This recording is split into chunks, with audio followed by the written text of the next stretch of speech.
Hi, it's me again with Corel Draw Tips and Tricks, and somebody sent me this file and they need to change the word assassins to Swift. And you can see this is an envelope or a curved text type deal. This is not a text anymore, so I don't know what text it is. But the way I would do it, especially if you have a lot of names to do, is find that text or something close to it. I'm pretty close. It doesn't have any of the same letters except for the S's, and it's not really close. But this, if you know what this text is, then I would take that and hold down my shift key and double click on the rectangle tool. We're going to take that rectangle now and turn it into a curve. We're going to take the shape tool, and there's several ways to do this. We're going to select it with the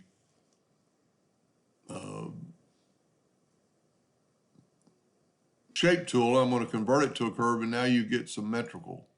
So that's not going to work. Let's try smooth. Nope. So just do it old school. Just select these two. Let's try it one more time. Nope, that's not going to work. So just select these two and double or just click and add a node. Now we're going to take away that node. We're going to actually take this and make it a smooth node. And then we can bring this up. And you're still going to have to play with your side handles and just click them individually and get them close. I mean, that's pretty close. Now I'm going to set my nudge factor on like an inch.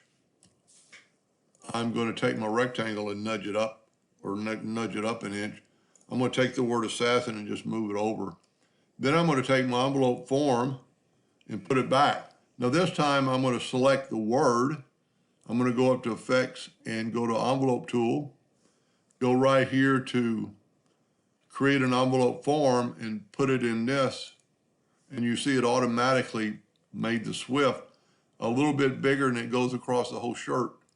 And there's more than one way to put it in there. We could move it manually, or you could select them both and go CE, and it'll center it in that box. C for center and E for, I don't even remember what they are. They're in your align tools. Let's just go look at them. Align and distribute. So E is center vertically and C is center horizontally. I use them all the time, but I forget what they are. And then just take this box away, but I would keep that box for if you need to put another name in there.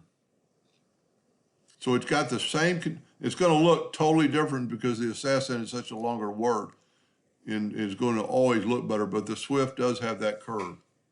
Hope that helped. Thank you for watching.